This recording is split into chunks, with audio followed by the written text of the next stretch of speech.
diria assim, para compositores, né? É relatar a forma como Deus se revela ao homem. Deus, ele escolheu se revelar ao homem na forma que ele coloca nas escrituras. E quem deseja trabalhar com arte, né? E deseja exprimir a beleza de Deus na sua arte, você precisa se atentar, contemplar, parar um pouquinho. Muito doido, porque o que você tá falando, assim, basicamente, é compor como uma testemunha. Sim. E que foi esse pedido dele pra nós, né? Sejam minhas testemunhas. Sim. E a testemunha realmente não vai falar nunca nada novo, né? Ele precisa só relatar. Sim. Então a música é uma coisa que esteve desde sempre, assim, desde a adolescência. Sim. Como é que aconteceu, assim, de vocês começarem a gravar isso e ir pra fora? Fala, galera! Jesus Cop, Douglas Gonçalves por aqui para mais um Jesus Cop podcast. Muito bom chegar até vocês aqui. E toda segunda-feira nós estamos aqui com um convidado nessa mesa abençoada de comunhão e com vocês, né? Sentados à mesa com a gente, né? Eu tava conversando com um amigo que o podcast é uma coisa muito legal porque ele traz essa referência ao rádio, né? Que era diferente da TV. YouTube e tudo que a gente tem produzido tem muito a ver com a televisão, né? Mas o podcast em especial traz essa referência ao rádio. E a diferença da TV pro rádio é que o rádio, geralmente a gente ouvia em movimento, né?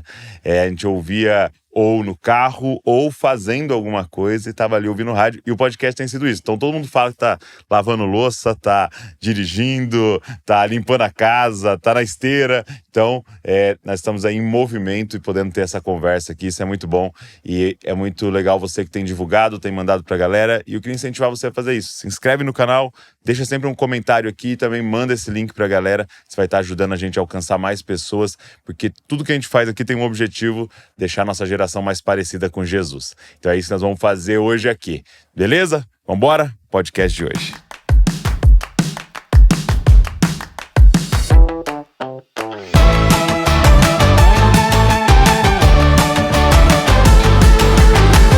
Emerix. Eric, Evelyn, obrigado por vocês estarem aqui. É um prazer. Prazer imenso estar aqui com vocês hoje. Obrigado, muito bom, muito bom. Eles ministraram ontem aqui na família Jesus Cop. À tarde vão gravar uma canção com a galera de Jesus Cop Music. E, cara, tá muito legal, né? Antes da gente entrar nos assuntos que eu queria falar, não sei, assim, essa fase, assim, de várias, vamos chamar assim, famílias espirituais que andam juntos, assim, né? Sem muita burocracia, sem a gente poder estar junto e ver o Senhor construindo uma coisa muito parecida, né? Sim. Em vários lugares. Isso é muito bom, né? Sim, assim, eu até conversei com um irmão um tempo atrás que eu sou uma pessoa nova. Uhum. Então, não posso dizer que eu já experimentei muita coisa, mas é algo muito único que Deus está fazendo em relação a isso. Assim, a gente fica, de fato, com muita expectativa e muito feliz de ver essa unidade toda acontecendo na igreja, né? Deus levantando pessoas e unindo pessoas com o mesmo coração, né? Então, a gente realmente está muito feliz de estar aqui. E teve um ano, foi 2020, inclusive. 2020? Acho que foi 2020, da pandemia.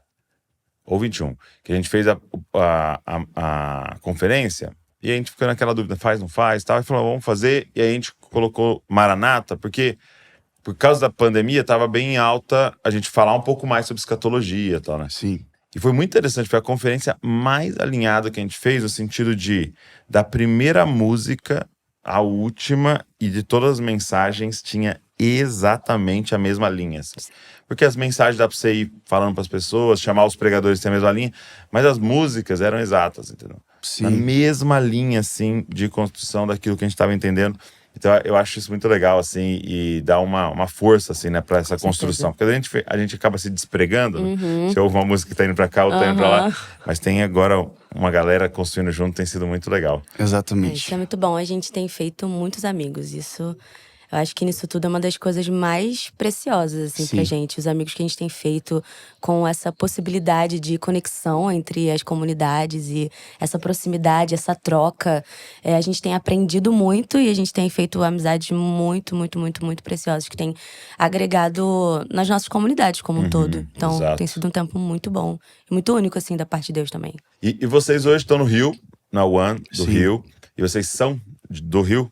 Nasceram no Rio de Janeiro? Sim, eu sou carioca, a Evelyn também.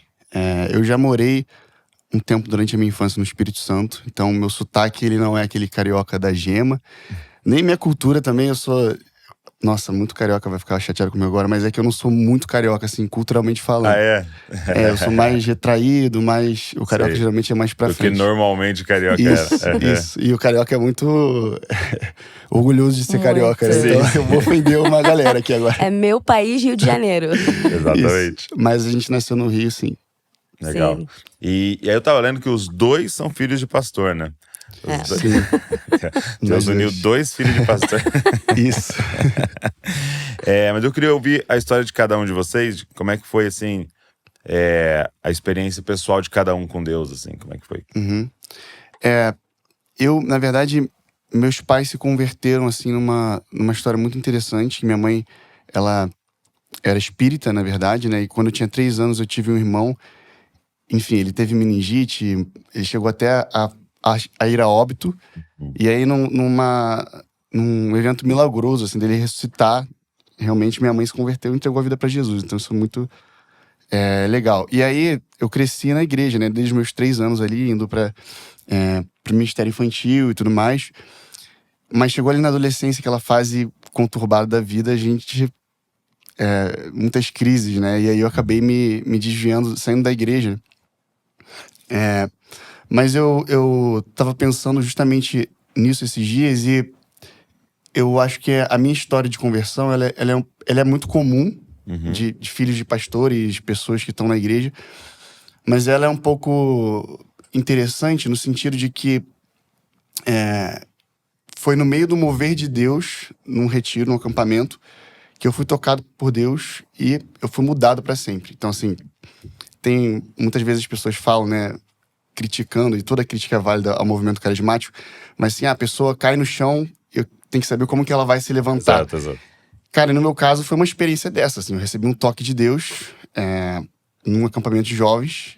Eu era, e a Evelyn tá aqui de prova porque a gente era amigo da mesma igreja antes da gente começar a namorar e casar, enfim.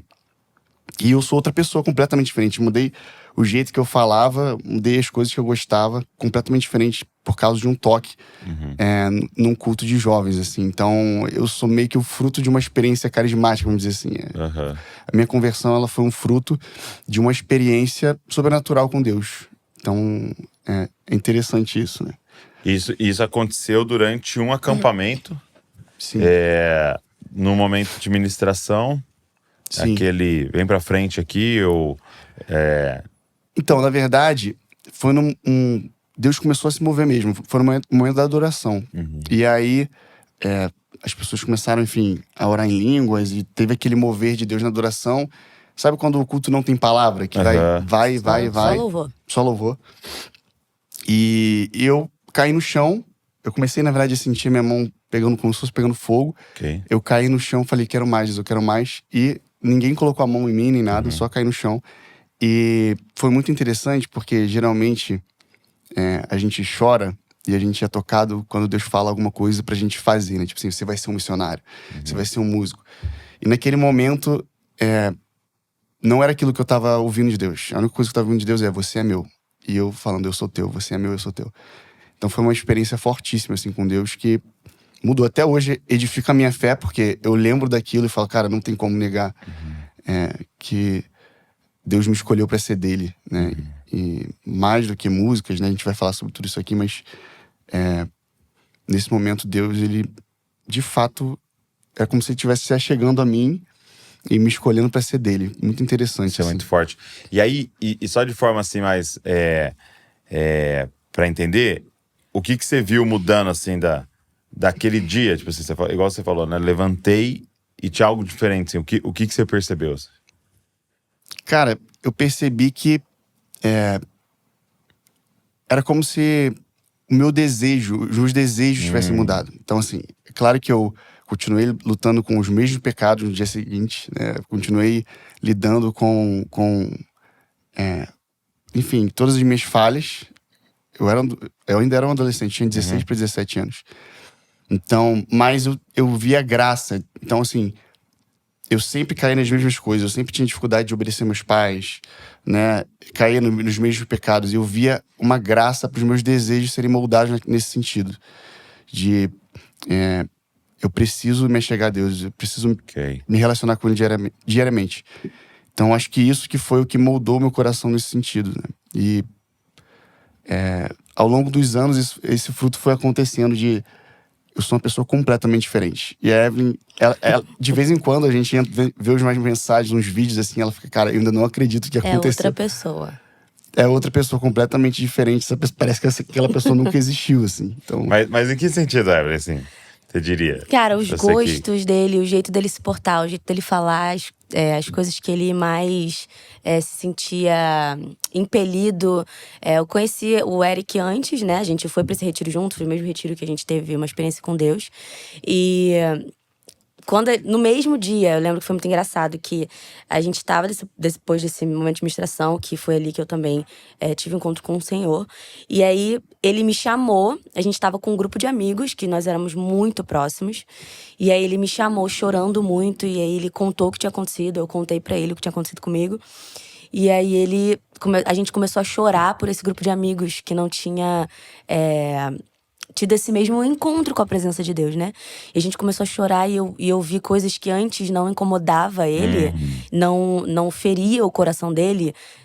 Na mesma tarde, ele chorando por aquelas coisas, né?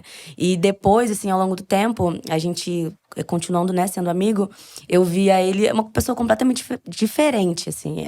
Parece até que a personalidade dele mudou. É uma coisa muito louca. Eu sempre falo, cara, a gente vê alguns vídeos, às vezes eu falo, cara, eu não acredito que você era assim. Eu esqueço que você era essa pessoa, porque a transformação foi tão surreal, apesar de ter tido aquela transformação muito...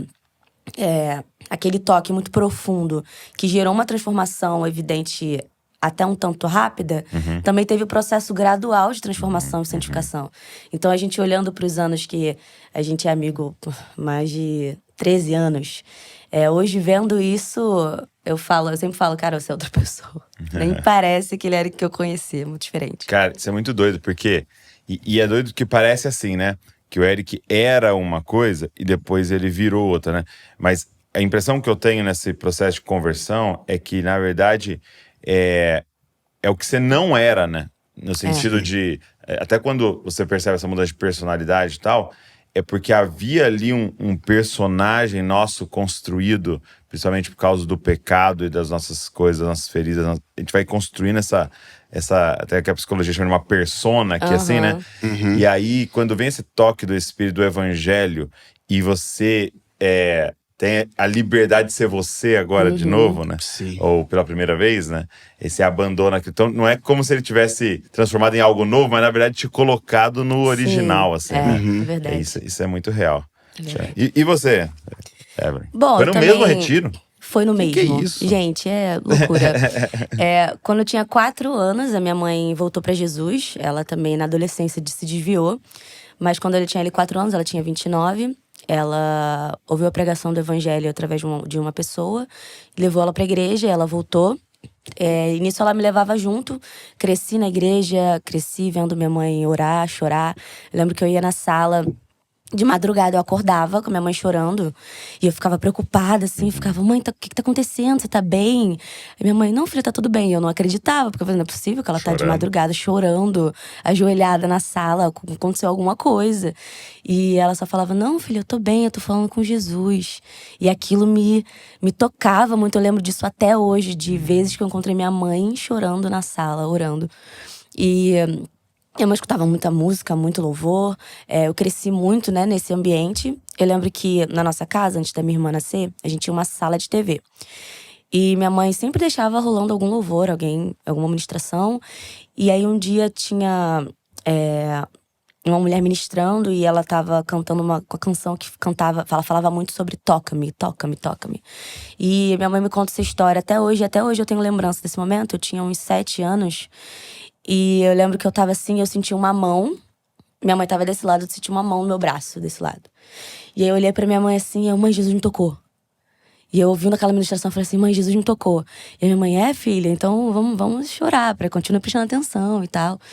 E só que aí eu cresci nisso, eu era muito empolgada com a igreja. Eu era muito empolgada com caminhar na fé desde pequena.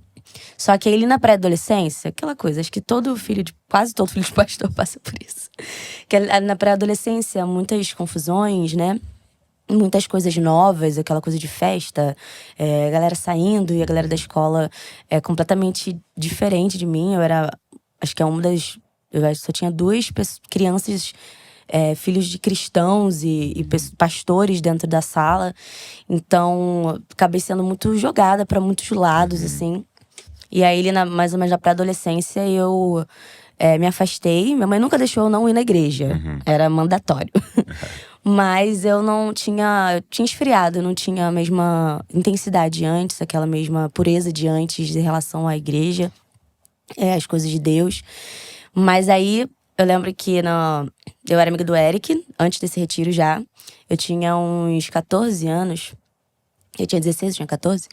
E aí, eu lembro que a gente tava meio assim, a gente não ia pra esse retiro. Eu gostava dele, então eu só queria ir se ele fosse. Eu não tava muito afim. Eu falei assim, só vou se ele for. E ele falou, não, eu vou. Eu falei assim, eu vou também. Deus me pegou lá, assim, né? E aí, nessa mesma ministração, foi um momento de louvor. Foi 2 horas, assim, não teve palavra, como o Eric falou. A Alda Célia tava ministrando. Ela tava ministrando aquela canção Eu Escolhi Adorar. E ela ficou o louvor inteiro ministrando aquela canção. E aí, a gente cantando, e eu comecei a ser muito tocada, assim, pelo Espírito Santo. Comecei a chorar muito. Deus começou a resgatar afeições dentro de mim. Uma paixão dentro de mim.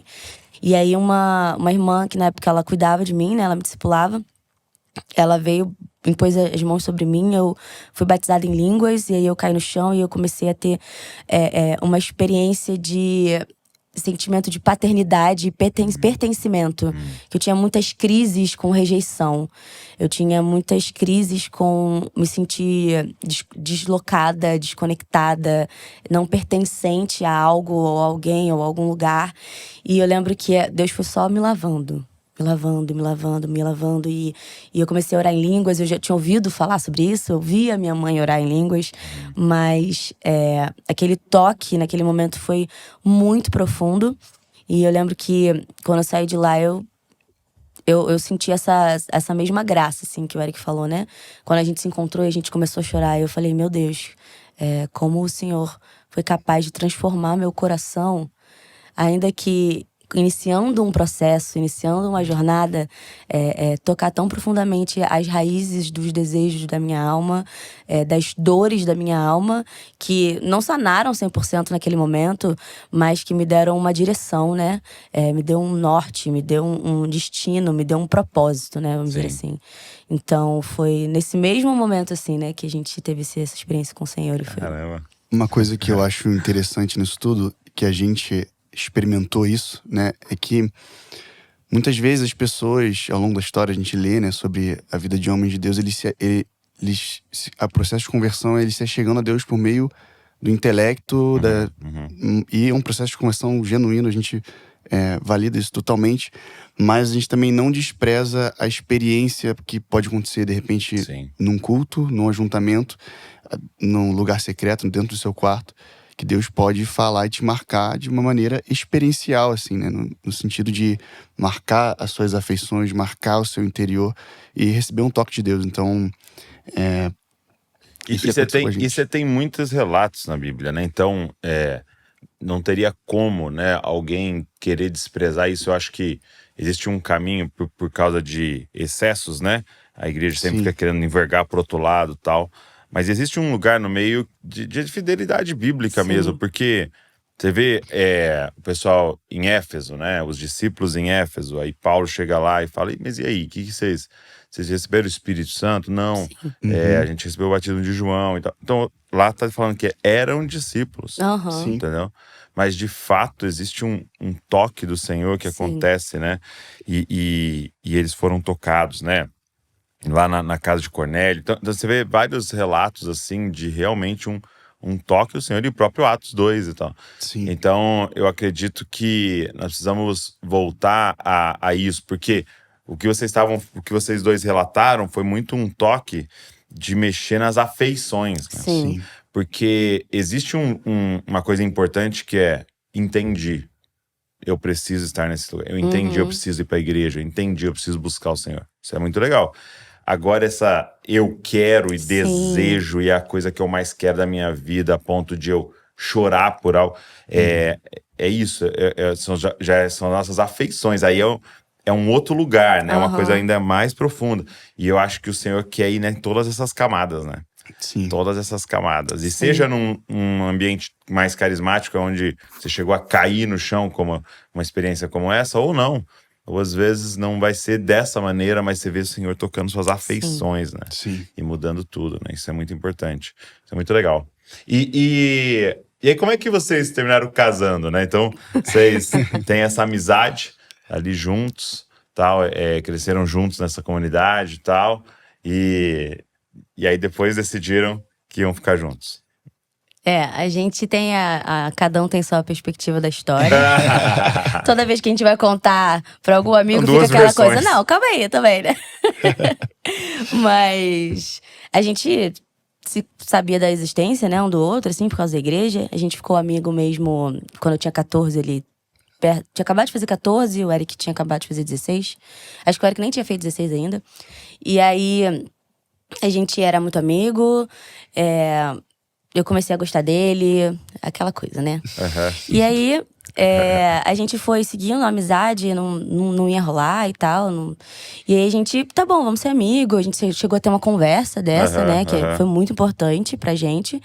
E a gente falou, tá, então não vai rolar, vamos ser amigo, vamos ser irmão, vamos se suportar, vamos estar aqui um pro outro. E é isso, vamos seguir. E aí a gente ficou 5 anos aí de amizade, né? Olha só. E aí a gente começou a gente se afastou um pouco, assim, nos últimos 5 anos. E aí a gente começou a se reconectar por meio de reuniões de oração. O Eric começou a organizar salas de oração na igreja. Ele até pode contar como é que foi isso depois. E ele começou, a nossa igreja não tinha, né, nenhuma sala de oração. O Eric começou a organizar uma sala de oração junto com outro irmão da igreja. E eu comecei a ir. A gente começou a trocar ideia de novo, falar sobre as nossas perspectivas bíblicas e conversar sobre a Bíblia. A gente conversava muito sobre a Bíblia, a gente conversava muito sobre a importância da oração, né, na vida do crente, uma coisa que não era uma ênfase na nossa igreja. Então a gente começou a queimar muito por aquilo, né, todo esse grupo de jovens. E aí, toda sexta-feira tá junto, aí começa, já era amigo, aí reconecta, né, só que mais velho, mais maduro, num tempo mais propício. Eu já tava na faculdade, ele tava na faculdade, já éramos pessoas diferentes, né, tínhamos amadurecido muito. E aí a gente se reconectando nesse rolê todo de sala de oração e tudo mais, aí a gente começou a perceber que, cara, eu falei assim, cara, eu já tô gostando de novo, não tem jeito. Tinha um sentimento ali. Já tava ali, guardado, e começou a surgir de novo. E o Eric começou a perceber, né? Que ele também gostava de mim. Finalmente.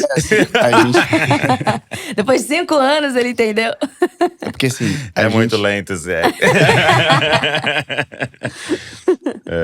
A gente sempre foi muito amigo. E a gente também sempre foi do Ministério de Louvor juntos, né? A gente.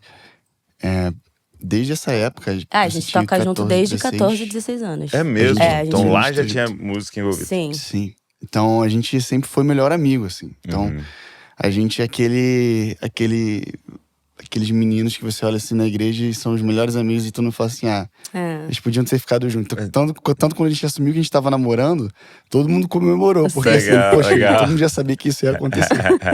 Né? Foi. Mas então assim, vocês tiveram essa amizade. E qual a importância disso pra vocês? Porque é uma história, às vezes, um pouco diferente do que vários vivem, né? Sim. Eu acho tão legal quando isso é possível, né? De que a base pra um relacionamento depois foi uma amizade. Né? Sim. Porque você vai ter pessoas que, tipo, se conheceu e começaram a se gostar e começaram a namorar. Então, tipo assim, meio que começa um namoro e a construir uma amizade meio que ao mesmo tempo, né? E quais são os frutos disso hoje, assim? Eu acho que tem muitas coisas boas nisso. Tem desafios também, porque se você é muito amigo da pessoa, você tem muita intimidade, né? E quando a gente tá falando de namoro, jovens, né? A gente sabe que tem muitas questões que envolvem a intimidade que precisa ser preservadas. Então, o desafio, eu acho que quem é muito amigo vai ter esse desafio da intimidade. Mas eu acho que, assim, Deus já sabia que dos planos dele pra gente. E, assim, por exemplo, hoje a gente passa o dia inteiro junto. A gente trabalha junto. A gente sai pra ministrar junto. A gente fica em casa junto. Então, essa amizade foi muito importante pra gente poder viver essa vida junto, a dois, né? Que muitas vezes, quando tem muito tempo junto, tem muito atrito. Então, a gente ter esse tempo junto, assim, de amizade é o que mantém hoje a gente. Muitas vezes, o que mantém a gente nos dias ruins é a Evelyn, minha amiga, né? Sim. Que também é minha esposa, mas nessa amizade a gente consegue conversar, consegue se consertar. Então, acho que construir um relacionamento na amizade é muito bom. Foi muito bom também, porque acho que a questão da amizade levou a gente para um namoro com muito mais propósito. Eu lembro quando a gente queria namorar.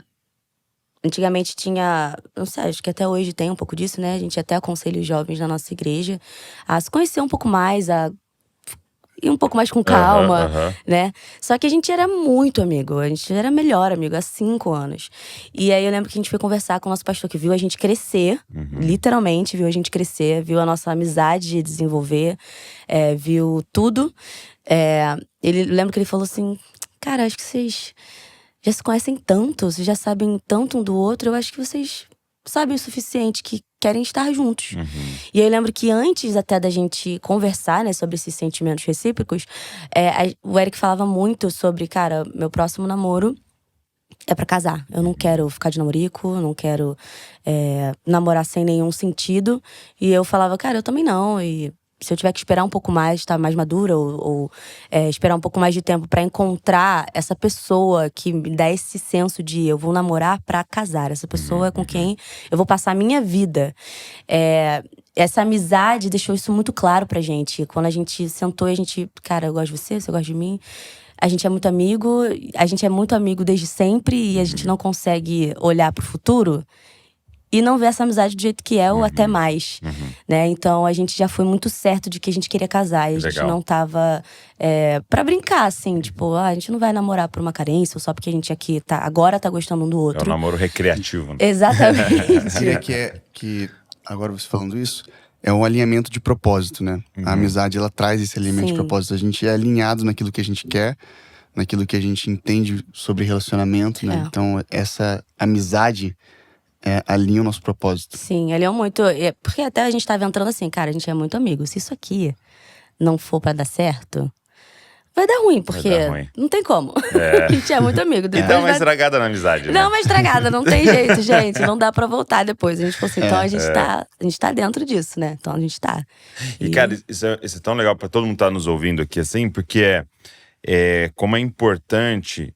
Eu sempre tive muito envolvido com essa questão de aconselhamento dos casais e tal, por causa do meu pai ali, né? Sempre envolto dessa questão de ministério de casais, de família. Então, ouvindo muitos aconselhamentos, lidando de vez em quando com pessoas com problema no casamento. E um dos problemas, a raiz de muitos problemas é isso, é uma falta de amizade do casal.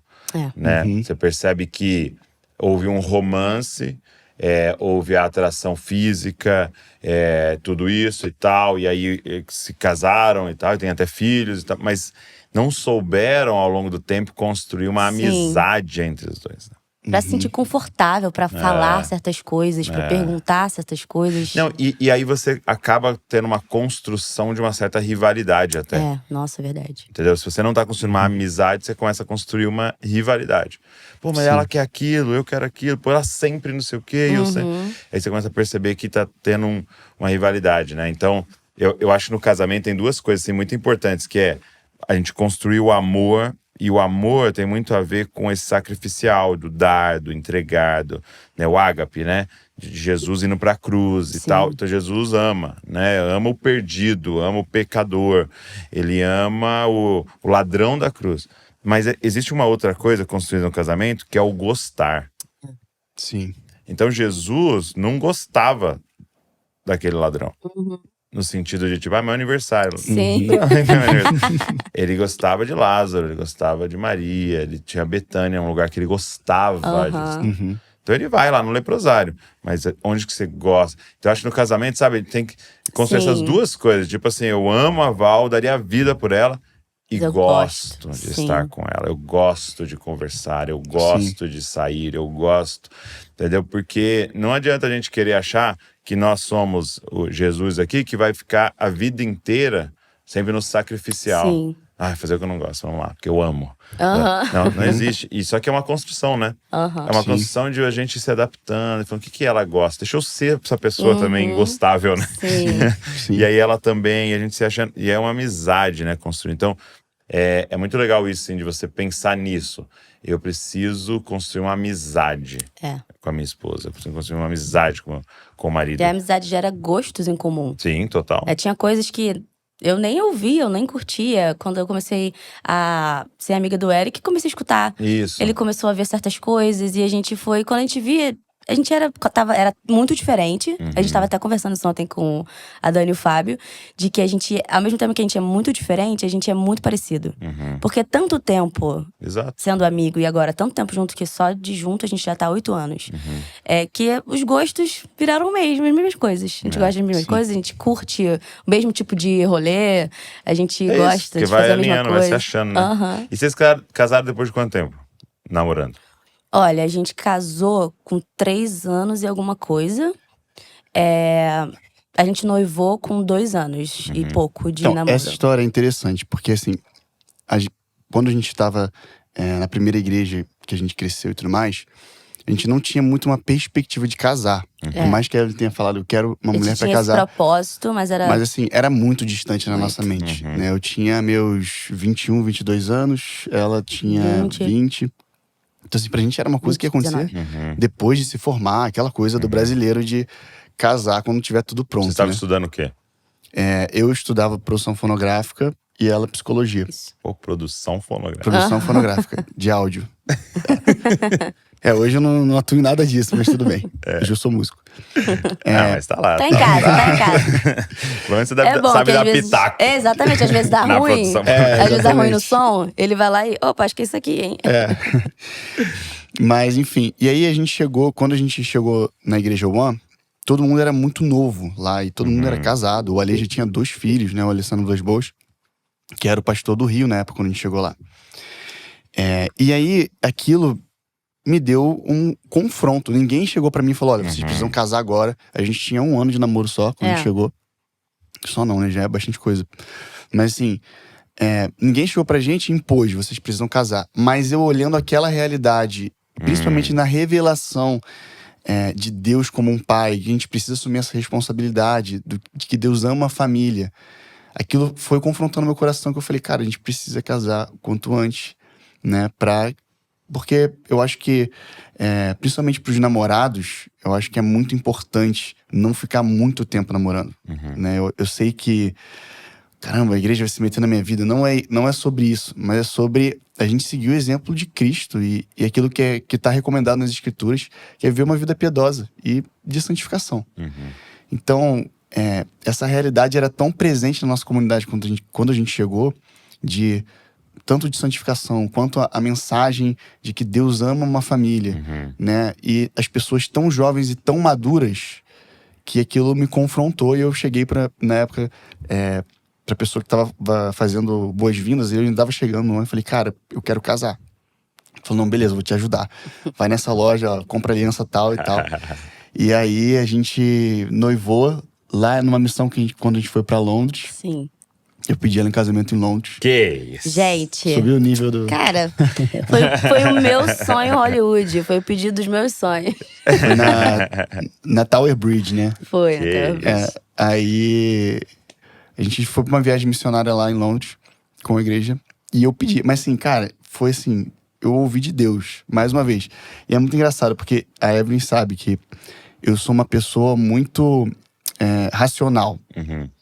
E parece que Deus faz isso de propósito comigo, sabe? Pra ferir a minha razão várias vezes, que é essas experiências muito loucas de fé, de milagres. Então, Deus falou no meu coração com convicção de que era pra eu pedir ela em casamento mesmo, não estando formado na faculdade, não tendo as condições financeiras ideais, né? Eu tinha um trabalho, ela trabalhava, mas assim, o nosso salário era muito pequeno. Então, foi de fato um passo de fé, assim, que feriu a minha razão. Eu falei, cara, eu preciso assumir a minha responsabilidade como um homem. Eu preciso entender que Deus ama a família e isso faz parte do que ele está construindo, né? Às vezes a gente imagina o plano de Deus pra gente no ministério. Não, eu vou ser um grande líder de adoração, um pregador. Mas o plano de Deus, o propósito de Deus pra gente tá também voltado na família. Deus quer fazer homens e mulheres, pais e mães maduros. Então, meu processo de crescer em santidade, de vida piedosa, eu olhava ao meu redor e falava, caramba, eu preciso correr. Sim. Né? E isso não foi, mais uma vez, nada imposto pra mim, mas foi, de fato, Deus me confrontando que eu precisava ser um jovem mais responsável. Sim. Eu tinha meus 24 anos nessa época, né? 23. Não, 22, eu acho. 22? Eu sou horrível com números. Porque com a pandemia a gente demorou pra casar. Sim. A gente noivou rápido, mas entrou em pandemia e a gente não conseguiu, enfim, aí demorou um pouco mais. Mas esse entendimento a respeito do casamento veio muito do contexto de igreja. Nossa, muito bom. Sim. Contexto de igreja, contexto de discipulado, como o Eric falou, ninguém chegou pra gente e falou, vocês têm que casar. Foi só a vida de igreja. Inseridos num contexto de igreja local, a gente abriu os olhos. Porque eu fui criada de um jeito muito certinho. Meus pais são bem metódicos, meu pai principalmente, né? E eu tinha toda aquela visão de que, cara, pra eu casar, eu tenho que ter um carro, eu tenho que ter uma casa própria, de 360 mil reais. Eu tenho que estar, além de formada na faculdade, eu tenho que estar com a minha profissão estabilizada. E o contexto que a gente veio era assim, né? A gente via namoros de 10 anos, 8 anos, né? E então, pra gente, por mais que a gente vai casar, a gente tá nisso pra isso, tava muito longe. E aí, quando a gente chegou, se deparou, a gente foi entendendo que, cara, a gente não precisa ter tudo. A gente pode construir junto. Né? A gente pode construir a nossa vida junto e vai ser bom. Né? Vai ser legal, a gente vai passar aperto, a gente provavelmente vai passar perrengue, vai ser difícil, vai ser mais difícil terminar a faculdade, mas a gente vai construir nossa vida junto, vai conquistar as nossas coisas, e Deus fez. Até um carro a gente ganhou. Mas Deus foi fazendo milagre atrás de milagre. Acredito muito que também testificando ao nosso coração de que o que a gente tinha ouvido da parte dele, ele ia dar graça, ele ia sustentar. E tem sido assim até hoje, né? Nossa, incentivou muito. Eu ainda casei mais novo, casei com 20, eu e a Val. Nós dois tínhamos 20, né? A gente noivou com 19 e casou com 20. Nossa, eu achei que tinha casado nova com 22. Não, mas é muito legal, porque eu falo assim, logicamente, se você escolheu a pessoa certa ali, né? Se vocês fizeram isso, uma escolha certa, na motivação certa e tal, quanto mais cedo é melhor, porque é por causa disso, porque é uma construção. Sim. Você vai construir junto. Então, assim, cada prego que tiver dentro de casa é nosso. E é muito legal essa... Ninguém trouxe. Então, vamos mudar lá para o meu apartamento. Então há aquele sentimento, né? De tipo, você entrou aqui nesse aqui que eu já tinha feito, né? Mas tudo, cada conquista juntos, e é muito legal, né? Isso Eu lembro quando a gente comprou a nossa mesa, e a gente ficou, nossa, amor, a gente comprou uma mesa muito louca, legal. Né? Primeira mesa que eu e a Val compramos ou ganhamos? Desculpa quem deu também, se eu falar. Mas eu lembro que as cadeiras da cozinha tinham rodinha. Aí tu falava, olha isso. Minha cozinha. Olha que incrível! Talvez nem seja legal. Você nem levantava na gaveta de talher e Exato, e é engraçado que muitas vezes alguns jovens que estão namorando vêm pedir conselhos pra gente e eles saem um pouco frustrados, porque eles vêm, que conselho você daria pra gente? Eu falo, olha, casa. E aí gera uma crise, né? Porque assim, já tá namorando há 2 anos e é uma coisa que tá distante, mas, cara, você tem um emprego, você tem uma renda, mesmo que seja mínima, a prioridade nesse momento é você assumir com a sua responsabilidade. Então, assim, é muito legal isso. Eu lembro que meu salário da Val, juntos, dava, sei lá, não chegava a 4 mil reais, tipo assim, os 2 salários juntos. Sim. E é essa a realidade, cara. E aí é muito doido. E assim, eu falo pra galera, Deus ama família.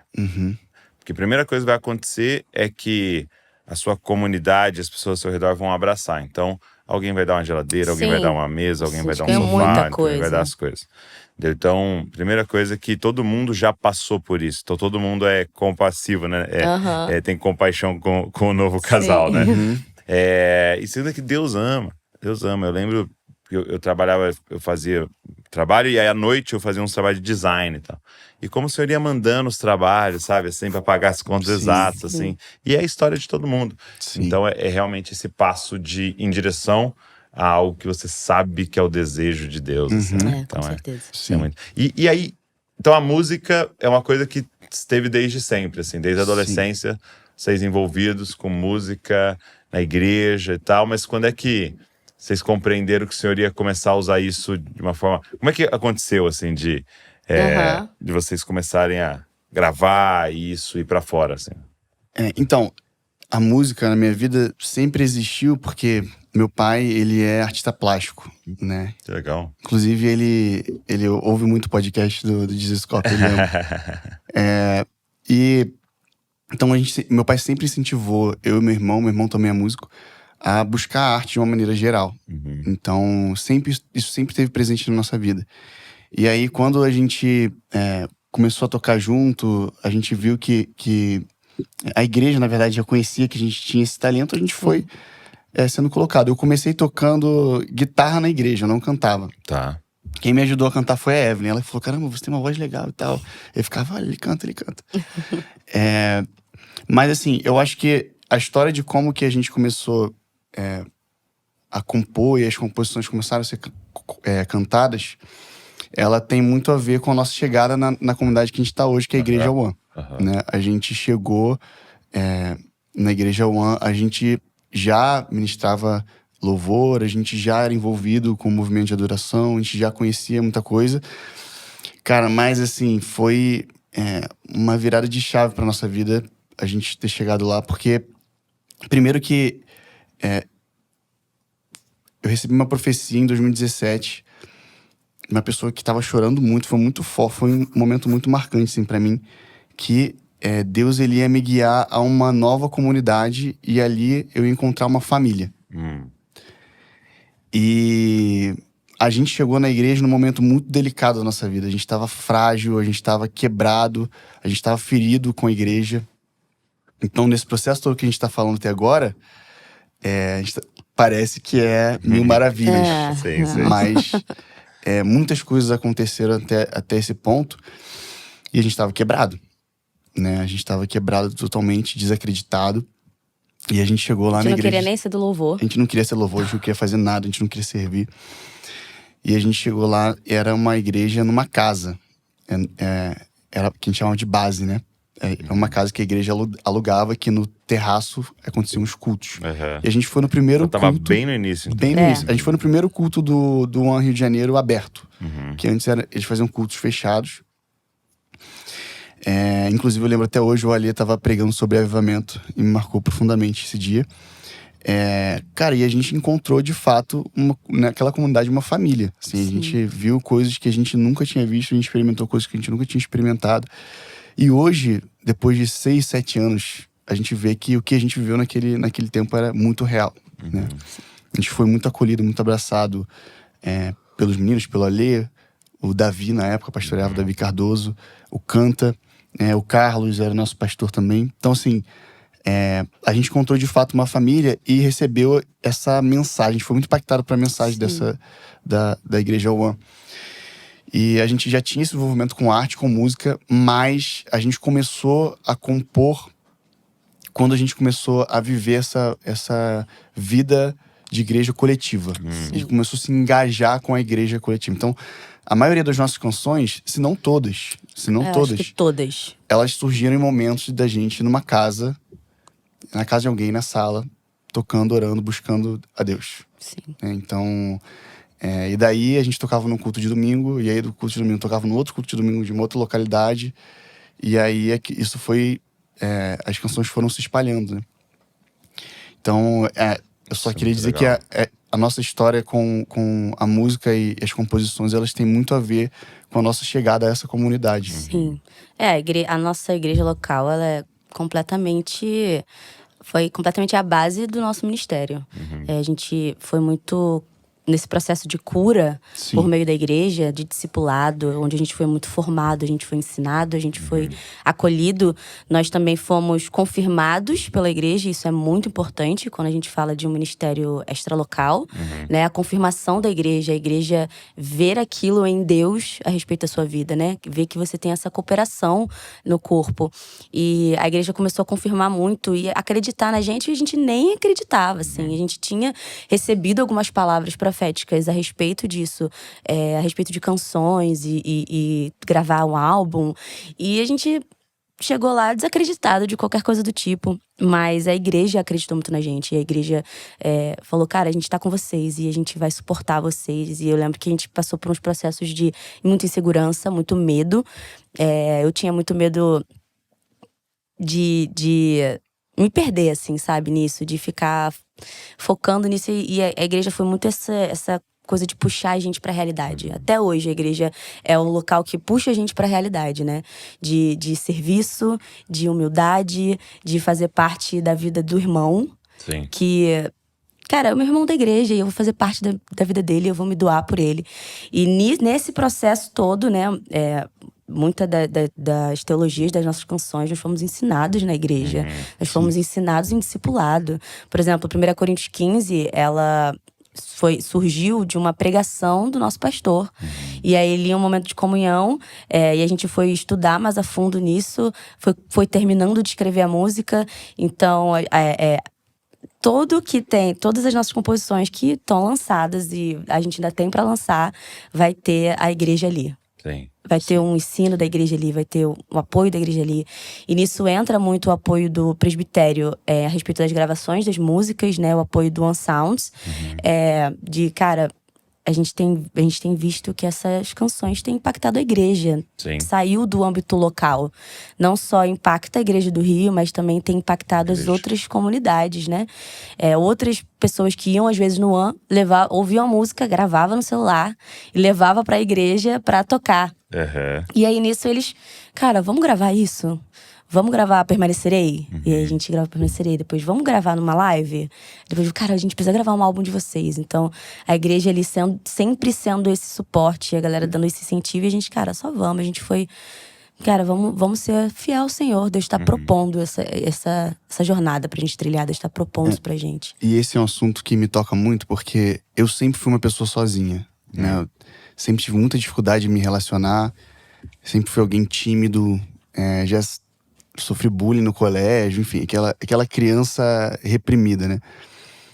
E então essa palavra profética, ela tocou muito no meu coração, porque eu falei, cara, eu não acredito nisso. Eu não acredito que eu vou encontrar uma família, eu não acredito que eu vou encontrar pessoas que vão me amar. Então, o meu processo de composição mudou de ser algo que Deus fala comigo individualmente, só, pra aquilo que eu vejo, o que Ele tá fazendo no meio da galera. Sim. E relatar aquilo. E aí, entra Muito bom. nesse senso de coletividade que eu não tinha. Então, tudo isso que a gente tá falando sobre cantar sobre a igreja local no processo da arte, foi algo muito pessoal. Porque eu sou uma pessoa improvável nesse sentido. Eu não tenho até hoje, né? Tenho muitas dificuldades sociais. Então, como que uma pessoa sozinha, uma pessoa que fica no quarto, vai cantar o que o povo tá falando, vai cantar o que tá sendo pregado nas relações, nas mesas, né? Sobre mesa, tipo, isso é muito improvável. Mas aí, isso trouxe também uma perspectiva que eu acho que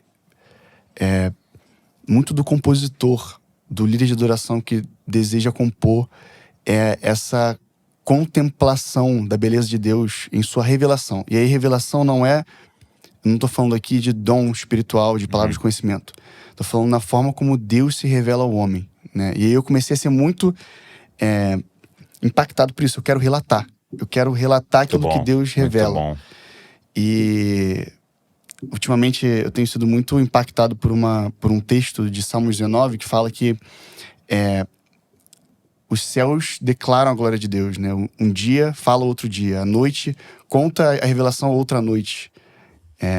O sol é como um noivo que corre para câmara de núpcias. a sua voz ressoa sobre toda a terra.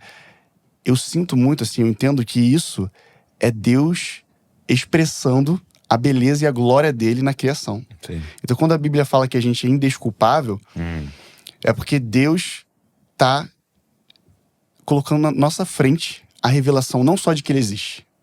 Não é uma questão apologética contra um ateísmo, né? Não é uma questão apologética do teísmo. Mas ele existe e ele é bom. Então, por que o sol simplesmente não fulmina a gente agora? Por causa da misericórdia dele. Por que existe ordem na natureza? As árvores dão frutos pra gente comer, porque ele é bom. Sim. Então, a criação revela e manifesta a glória de Deus, e isso é uma revelação, é um nível de revelação, né? E aí, enfim, nesse mesmo Salmos ele fala também sobre a lei, então a revelação de Deus na criação, a revelação de Deus na lei. E aí, pra gente, né, nós cristãos, a revelação de Deus no Filho. Sim. Né? E aí, essa é a mais profunda das revelações que a gente pode ter.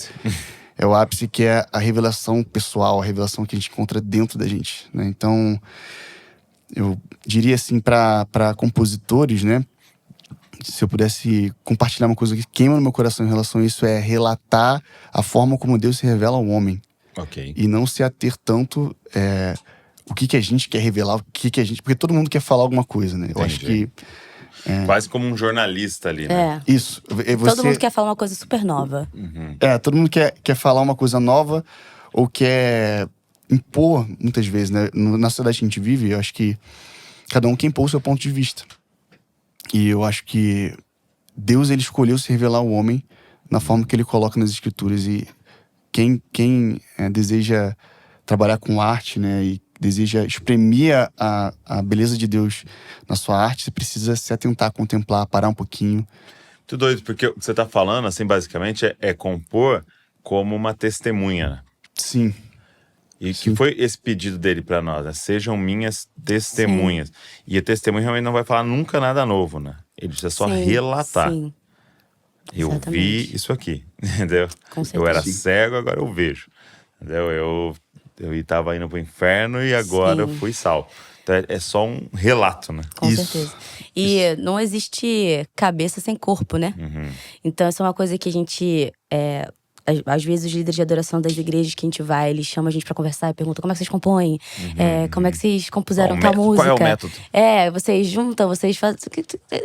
E a gente fala assim, calma, parece muito glamouroso, parece romântico, muito romântico, mas tem muito processo de contexto local.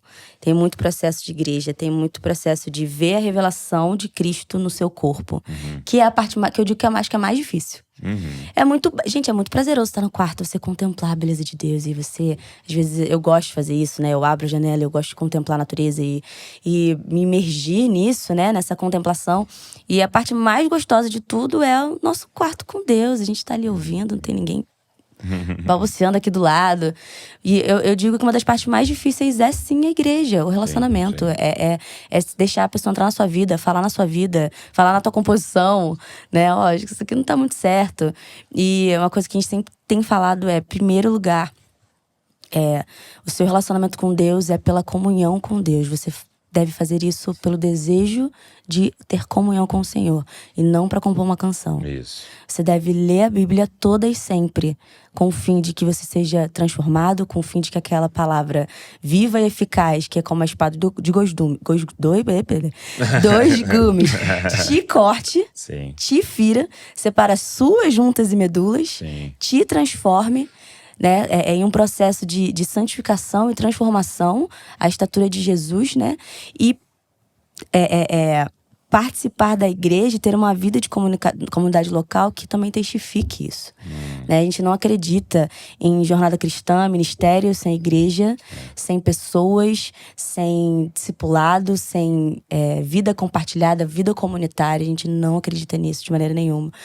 Quando a gente canta por inteiro, quando a gente fala do corpo, a gente também tá falando da igreja. Sim. Quando a gente tá cantando ali, né, seu corpo, seu sangue, alegria e sofrimento, o corpo, nós estamos falando sim, né, do caminho, do corpo de Jesus, o véu que foi rasgado no corpo de Jesus, mas a gente também tá falando da igreja. Sim. A gente tá falando de... E pra gente isso é muito significativo, como o Eric falou, eu e o Eric, nós fomos essas pessoas tendentes à solidão. Uhum. Que a gente sempre tendeu eu não quero esse desconforto de me relacionar, né? Tanto é que durante anos cresci, as minhas amizades mais duradouras foi as que eu encontrei na igreja. Eu nunca tive amizades muito duradouras. Então, quando a gente canta isso, a gente fala do corpo, a gente quer o seu corpo, a gente tem um significado muito profundo do nosso desejo pela igreja de Jesus. Por fazer parte disso, por amar isso, sabe? Bom. Isso é muito bom. Eu percebo, assim, do Senhor o tempo inteiro enfatizando bastante canções que fluem como colocar melodia na mensagem de uma comunidade, né? Colocar melodia na mensagem que está surgindo uma comunidade ali, né? Agora, vocês citaram 1 Coríntios 15, né? Uhum. Como é que foi a aceitação da galera, ou a recepção da galera em relação a essa música? Porque ela traz uma temática que eu não diria nem que as pessoas entendem errado, é que as pessoas nunca nem olharam pra isso, né? Sim. E às vezes quando entra em contato ali com isso cantado, né? Como é que foi assim? A galera entendeu a canção? Justamente, a primeira reação é não entender o que a gente tá falando. Uhum. Eu não sei se o problema é minha dicção, já peço perdão aí aos irmãos. Mas assim, a gente tem uma coisa muito interessante com as nossas músicas, que a gente sempre fala: por que essa é a paz e você não? Eu falei, eu nunca escrevi isso. Gente, pelo amor de Deus, a gente não tá dizendo que isso é a paz. Então, mas enfim, eu acho que realmente essa não é uma temática comum na igreja. A gente se atentou a essa mensagem justamente quando a gente começou a estudar a escatologia, né? Nós não somos profundos conhecedores e estudiosos do tema, mas uma vez na minha casa mesmo, lendo assim a Bíblia, eu comecei a ler e eu não entendi. Eu falei, cara, o que ele tá falando aqui? Né? Porque ele tá falando de ressurreição, mas a gente não já ressuscitou com Cristo. E tem a ressurreição de Cristo, mas a nossa ressurreição... Eu não entendi o que ele tá falando. E aí eu comecei a orar. Eu falei, Deus, me revela o que tá escrito aqui e tal. E aí a gente teve na época... Eu posso passar alguma informação errada, que minha memória é muito ruim. Mas na época teve uma série de pregações sobre esse tema. Uhum.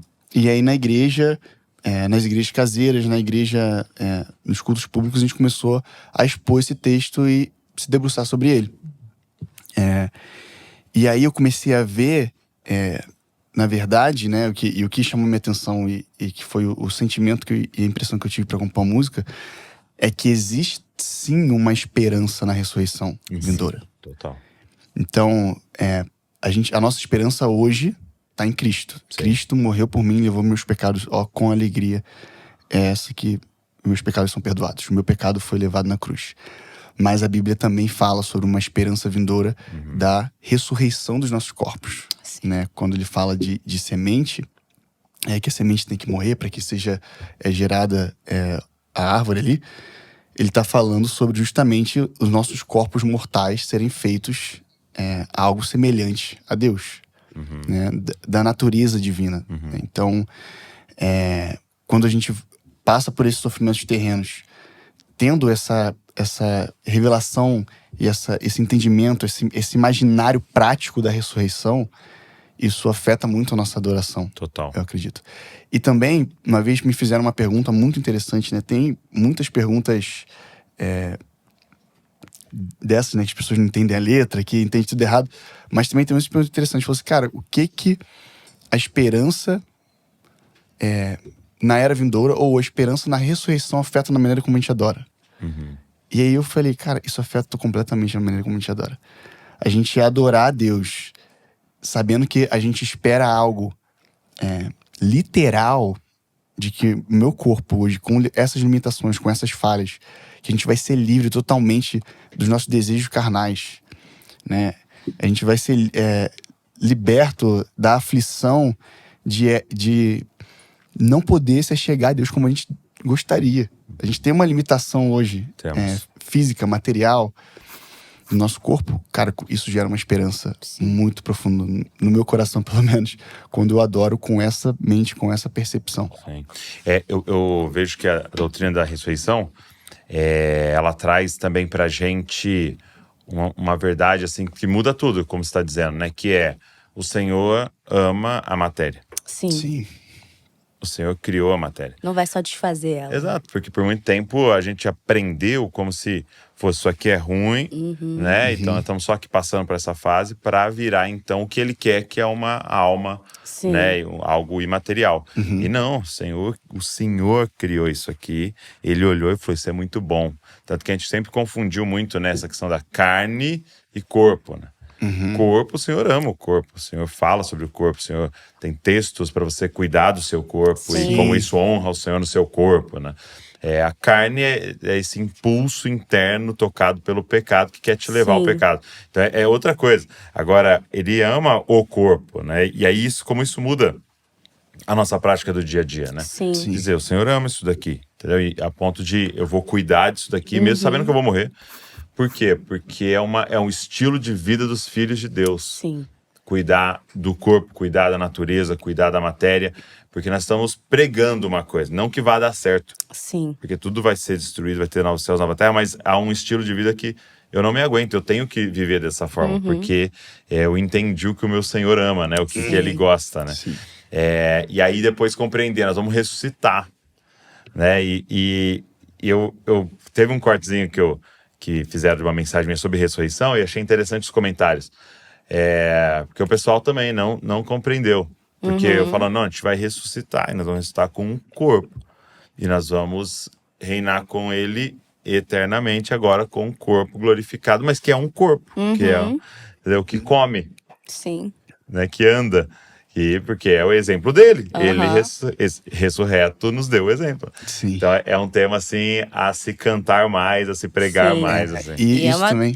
É uma doutrina fundamental da igreja. Fundamental. E que gera muitas discussões ainda, né? Muitos debates. E também é muito interessante quando, trazendo para esse lado da adoração, de que ele foi o primeiro a ressuscitar, né? E Paulo fala que ele recebeu a primazia de todas as coisas. Então, ele precisou ser o primeiro para que ele recebesse toda a glória, toda a honra, toda a majestade, toda a divindade, né? E quando a gente canta isso, a gente está também glorificando a Deus e exaltando ele no mais alto lugar. Olha, a gente vai ressuscitar, mas ele tem a primazia. É o único. Então, é muito legal isso. Sim. Muito bom. E aí, como a música tem esse poder do teológico, né? Esse poder de um seminário, né? Sim. Porque eu prego lá domingo, aí a pessoa ouve e tal, isso é muito legal, mas ela fica cantando a semana inteira, né? Ela fica cantando a semana inteira, então é como se ela ouvisse essa pregação 20, 30 vezes, né? Que fica lá, é aquele refrão que resume a mensagem, às vezes, né?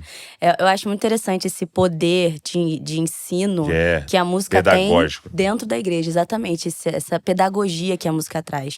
Porque até quando a gente vê lá no próprio Deuteronômio, a gente vê o Senhor dando a Moisés uma canção para servir de testemunho para Israel.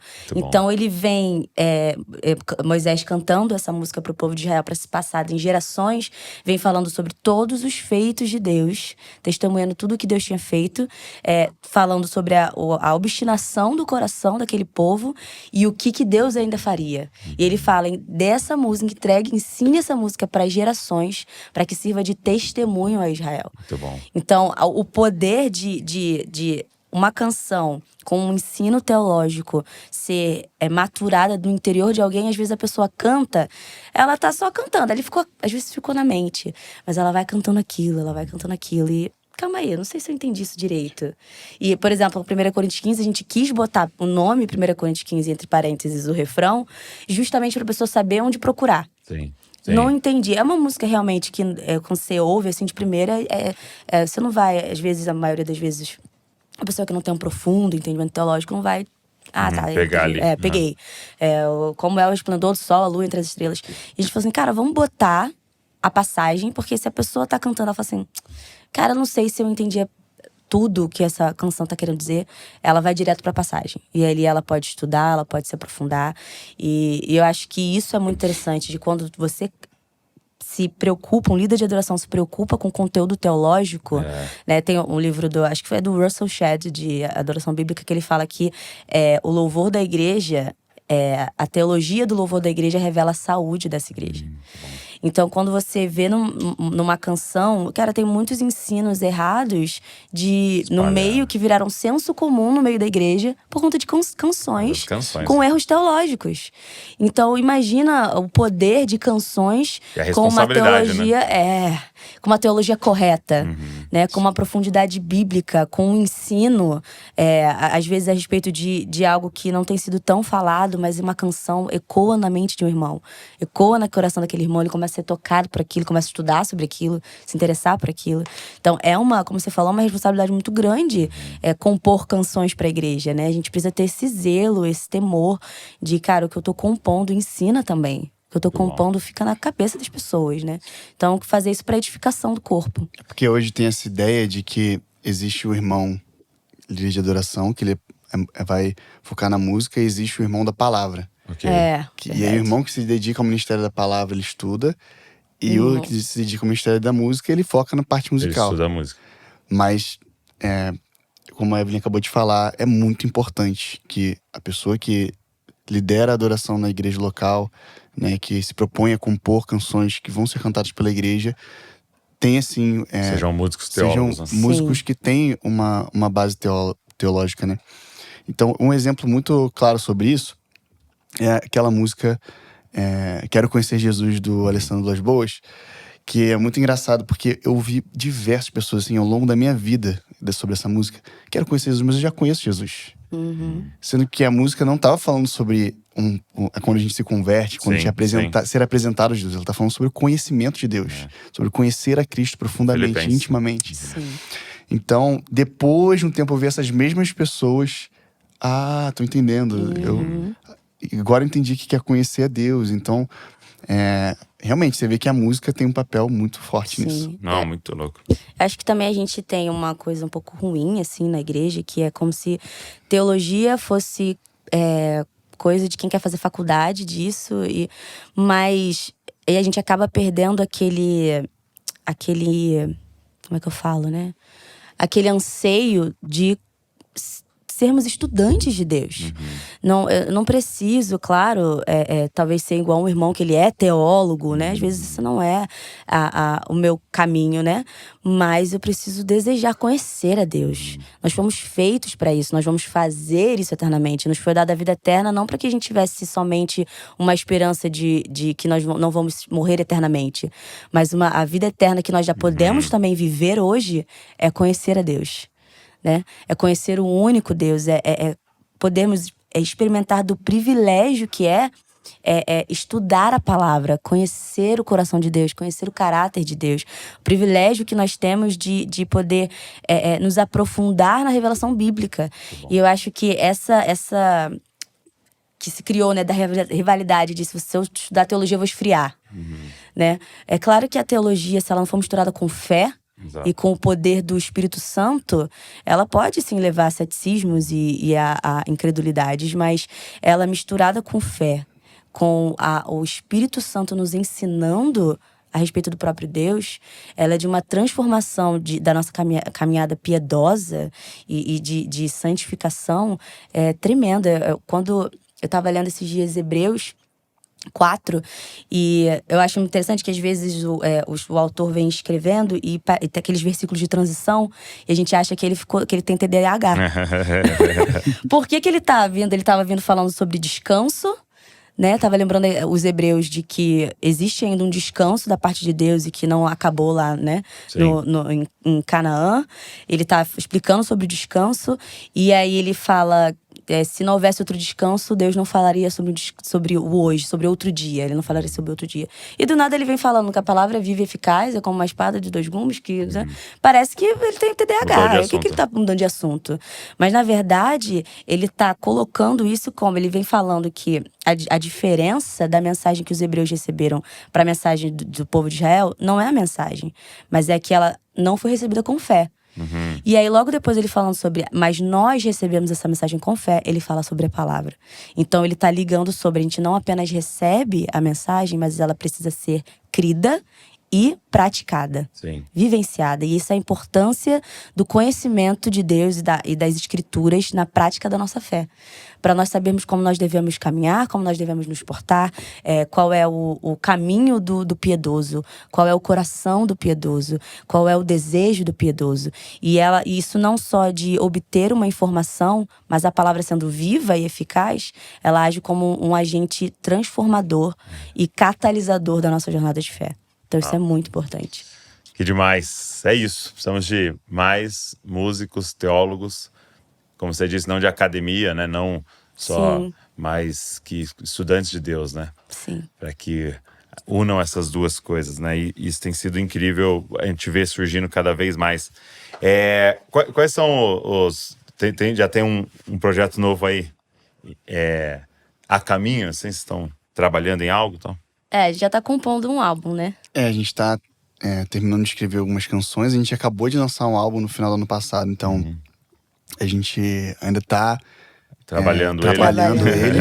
A gente quer gravar pro segundo semestre desse ano, né? Mas agora a gente tem alguns projetos, algumas canções que a gente vai gravar com amigos. Legal. E aí, isso é muito legal. Volta pro início do que a gente tava conversando. Com amigos de outras igrejas. A gente vai gravar hoje, né, com a Gi. A gente vai gravar com outros irmãos também desse mesmo movimento que você está falando de unidade. Então, isso tem sido muito, muito interessante. Sim, muito legal. Então, aguardem aí os próximos aí. Obrigado, gente. Muito obrigado por estar aqui. Abençoado. Obrigado por vocês virem aqui, nos servirem. Amamos muito vocês, amamos muito toda a família One, tudo que vocês já construíram. Eu tenho certeza que o Senhor vai fazer. E que vocês continuem aí com os olhos fixos em Jesus. Amém. Nessa jornada. Muito obrigada. Prazer estar aqui. Prazer a gente ama muito a família de Zescope. Muito mesmo. E que a tarde seja uma bênção lá na gravação. Amém. Depois vocês vão ver aí, depois do podcast, as músicas vão sair, vai ser muito legal. Obrigado você que ficou assistindo, ficou aqui nos ouvindo.